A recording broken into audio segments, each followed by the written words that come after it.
Hello friend, कैसे हैं आप लोग। आई होप कि आप लोग अच्छे से होंगे।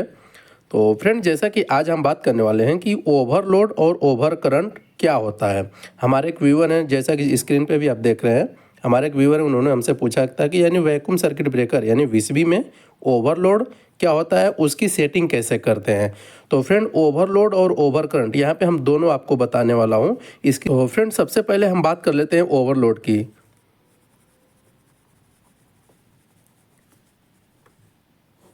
ओवरलोड, तो फ्रेंड ये जो ओवरलोड और ये ओवर करंट दोनों अलग अलग है, दोनों सेम नहीं है। ये बहुत कंफ्यूज करता है। ओवरलोड का डिफिनेशन आप कैसे बताएंगे। मान लीजिए हमारा जो वैक्यूम सर्किट ब्रेकर है वीसीबी में, ओवरलोड एक थर्मल प्रोटेक्शन होता है जो तब ऑपरेट्स होता है जब लोड करंट रेटेड करंट से ज़्यादा हो जाए और कुछ देर तक कंटिन्यू रहे। यानी मान लीजिए आपका जो ब्रेकर है, ब्रेकर में ओवरलोड का यानी डिफिनेशन क्या देंगे। ब्रेकर में ओवरलोड यानी एक थर्मल प्रोटेक्शन होता है, उसको बोलते हैं ओवरलोड। अब मैं आपको समझाता हूँ कैसे। मान लीजिए आपके पास कोई ब्रेकर है, ठीक है, ये ब्रेकर है, वैक्यूम सर्किट ब्रेकर है। वो कितने रेटिंग की है, 630 एम्पियर की है, ठीक है, 630 एम्पियर की ब्रेकर है। 630 एम्पियर का कोई ब्रेकर है और ये लोड बढ़ के कितना चला गया, 700 एम्पियर तक चला गया। देखिए 630 एम्पियर का ब्रेकर है लेकिन लोड कितना बढ़ के चला गया, 730 एम्पियर तक बढ़ गया है। तो ये ब्रेकर जो है, ये जो ब्रेकर है तुरंत ट्रिप नहीं होगा। जो वीसीबी है, वीसीबी तुरंत ट्रिप नहीं होगा। इसमें क्या है, कुछ टाइम डिले दिया जाता है। ये जो ब्रेकर है, जो वैक्यूम सर्किट ब्रेकर है, ये जो ब्रेकर को कुछ डिले दिया जाता है ट्रिपिंग होने के लिए। यानी लोड तो बढ़ा है लेकिन ये डेंजर नहीं। ये जो लोड है, लोड तो बढ़ा है लेकिन ये डेंजर नहीं है। ये कुछ मतलब यदि सपोज दैट कुछ हमारा क्या है, ज़्यादा यदि एक 700 चला गया, 700 से नीचे आ गया तो फिर चल सकता है, कोई दिक्कत नहीं। फिर भी ये डेंजर नहीं है, ये नॉर्मल कंडीशन में, ठीक है। तो इसलिए इसको ट्रिप होने के लिए जब ये ओवरलोड जब ओवरलोड प्रोटेक्शन होता है, जब आता है, तो इसको ट्रिप देने के लिए यानी टाइम डिले दिया जाता है। टाइम डिले दिया जाता है, टाइम डिले दिया जाता है। ये जो ओवरलोड होता है ना, ये ओवरलोड हमेशा टाइम डिले के साथ ट्रिप होता है। टाइम डिले के साथ ट्रिप होता है। ये जो है, ये ओवरलोड हमेशा टाइम डिले के साथ ट्रिप होता है। तो ये टाइम डिले कहाँ पे डाला जाता है, आप देखे होंगे आपका जो वैक्यूम सर्किट ब्रेकर होगा वो वहाँ पे एक माइक्रो प्रोसेसर बेस्ड रिले लगा होगा, या तो फिर एबीबी का होगा, या तो फिर सनाइडर का होगा, या तो फिर आपका C&S कंपनी का होगा, किसी का भी होगा। वहाँ पे आप देखेंगे तो जो न्यूमेरिकल रिले उसको भी बोलते हैं और माइक्रो प्रोसेसर बेस्ड रिले भी बोलते हैं उसको। तो उस रिले में जो है ना, ये रिले में आप देखेंगे तो जब इसके अंदर फंक्शन करते हैं, यानी इसके अंदर जब आएंगे पैरामीटर, तो वहाँ पे दिखाई देगा आपको एक 51, यानी 51 को क्या है, ये ANSI कोड होता है। ANSI यानी अमेरिकन नेशनल स्टैंडर्ड इंस्टीट्यूट, ये कोड होता है। तो इसमें आप देखेंगे तो 51 जो रहता है ओवरलोड के लिए से, यानी इसके अंदर सेटिंग करते हैं। तो ये होता है ओवरलोड। ये पर्पस इसका क्या होता है, मान लीजिए इसका तो पर्पस भी तो होना चाहिए ना, कुछ पर्पस क्या होता है। तो देखिए हमारा जो केबल होता है, केबल होता है हमारा, जो ट्रांसफार्मर होता है हमारा, जो मोटर हो गया, मोटर हो गया, मोटर हो गया, या तो फिर किसी भी इलेक्ट्रिकल इक्विपमेंट में, इलेक्ट्रिकल इक्विपमेंट जितने भी हैं, यानी उसको हीट के कारण, हीट के कारण, यानी हीट के कारण डैमेज होने से ये बचाता है, यानी प्रोटेक्ट करता है। ये ओवरलोड हमारा है, तो इसका काम यही है। तो ये होता है ओवरलोड। अब हम बात कर लेते हैं कि यानी इसकी सेटिंग कैसे करते हैं। मान लीजिए आपका जो न्यूमेरिकल रिले है, इसके अंदर सेटिंग कैसे करते हैं। तो इसकी सेटिंग के लिए आपको इसका जो सीटी रेशियो है, इसका सीटी रेशियो पता होना चाहिए और इसका पिकअप करंट आपको पता होना चाहिए, सेटिंग होकर रहना चाहिए, तभी आप इसकी सेटिंग कर पाएंगे। तो मान लीजिए आपका जो ब्रेकर है 630 एम्पियर है, हम इसी को ले लेते हैं।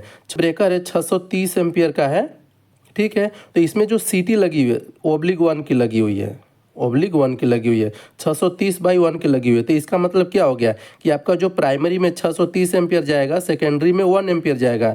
यानी 630 एम्पियर जब जा रहा है तो 1 एम्पियर शो कर रहा है हमारा सेकेंडरी में, तो हमारा जो रेटेड करंट इसको मानेंगे, ये हमारा रेटेड करंट कहलाएगा। 1 एम्पियर ही हमारा रेटेड करंट कहलाएगा। आप देखेंगे जितना भी न्यूमेरिकल रिले लगा रहता है, आप देखेंगे एचटी पैनल में, तो वहाँ पे या तो ओब्लिग 1 की सीटी लगी रहेगी, जो ये रिले की रेटिंग रहती है ओब्लिग 1 की रहेगी, या तो फिर ओब्लिग 5 की रहेगी। ठीक है, इधर से आएगा, ओब्लिग 5 की रहेगी। तो ये दोनों मिलेगा। अक्सर आपको एक वाला ही मिलता है, जो 1 एम्पियर का है यही मिलता है। तो अभी हम क्या कर लिए, यानी सीटी भी हमको पता चल गया। सीटी कितने की हमारी, ये हो गया, यानी सीटी रेशियो कितनी होगी, 630/1 एम्पियर की होगी। अब इसके लिए दूसरा पे हमको पिकअप करंट पता होना चाहिए, यानी पिकअप करंट, यानी आई पिकअप। तो आई पिकअप जो होता है ना, रेटेड, इसका फॉर्मूला होता है rated current multiply by 1.05 to लेके 1.2 तक इसको रखा जाता है, यानी इसका मल्टीप्लाई किया जाता है। तो रेटेड करंट का हमारा कौन सा हो गया, ये हो गया, जो हमारा 1 एम्पियर है, ये रेटेड करंट हो गया। तो अभी हम यहाँ पे क्या करते हैं, यानी जो रेटेड करंट है 1 मल्टीप्लाई बाई, हम इसको ले लेते हैं, यानी मान लीजिए लास्ट वाला एकदम ले लेते हैं, 1.2 बराबर करेंगे तो ये 1.2 इसका पिकअप करंट सेटिंग हो गया, ये हो गया। और अगला कौन सा होता है, टाइम डिले हमने बताया था कि यानी टाइम डिले के साथ ये ट्रिप होता है। तीसरा जो होता है टीएमएस इसका जो अक्सर लिया जाता है, यानी 0.1 से लेके 0.3 तक इसको रखा जाता है। तो इसमें अक्सर देखेंगे आप तो 0.2 मिली सेकेंड में रहता है, इतना तक ये रखा रहता है। तो ऐसे होता है यानी ओवरलोड की सेटिंग। ये जो टाइम डिले होता है 3 होता है, 3 कौन था वो भी मैं आपको बता देता हूँ।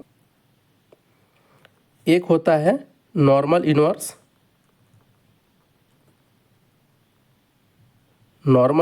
दूसरा का होता है वेरी इन्वर्स, तीसरा होता है एक्सट्रीमली इन्वर्स। ठीक है, तो ये 3 इसमें टाइम डिले दिया जाता है। तो अक्सर आपको ये पहला वाला यानी नॉर्मल इन्वर्स ही इसको रखा जाता है, IECNI, यानी नॉर्मल इन्वर्स आपको उसमें देखने के लिए मिलेगा। तो ये होता है ओवरलोड की सेटिंग। अब हम बात कर लेते हैं कि ओवर करंट की सेटिंग कैसे करते हैं। तो ये जो ओवर करंट होता है, ये ओवर करंट जो होता है, अपना जो रिले होता है उसके अंदर शॉर्ट सर्किट जैसा होता है, यानी इसकी जो सेटिंग रहती है शॉर्ट सर्किट जैसा बिल्कुल रहती है। जैसा, हमारी हिंदी थोड़ी कमज़ोर है, आप अच्छा से देख लीजिएगा, नोट बनाइएगा तो अच्छा से लिख लीजिएगा। इसकी जो सेटिंग होती है ओवर करंट की सेटिंग शॉर्ट सर्किट जैसा होता है। तो इसको भी जानने के लिए आपको क्या करना पड़ता है, सीटी रेशियो आपको पता होना चाहिए। तो सीटी रेशियो यहाँ पे हमें बताया, यानी वही ले लेते हैं आपको, जो यहाँ पे 630/1 की सीटी रेशियो ले लेते हैं। तो सीटी रेशियो आपका हो गया 630/1 एम्पियर की। और आपका जो आई पिकअप होगा, इसमें जो आई पिकअप होता है रेटेड करंट का 3 to 5 टाइम्स लेते हैं। तो यहाँ पे रेटेड करंट कौन सा हो गया आपका, ये 1 एम्पियर, यानी 630 आपकी प्राइमरी में यदि जा रही है तो सेकेंडरी में कितना जा रहा है, 1 एम्पियर जा रहा है। तो यही आपका रेटेड करंट हो गया। तो यहाँ पे जब आप इसको मल्टीप्लाई करेंगे, 1 मल्टीप्लाई बाई, हम 4 गुना ले लेते हैं, ये 3 गुना और 5 गुना के बीच में रहता है, तो हम 4 गुना ले लेते हैं। तो यहाँ पे 4 एम्पियर इसकी आई पिकअप हो गया, यानी। और इसका जो टीएमएस होता है, तीसरा जो होता है टीएमएस, टाइम डिले इसका इंस्टेंट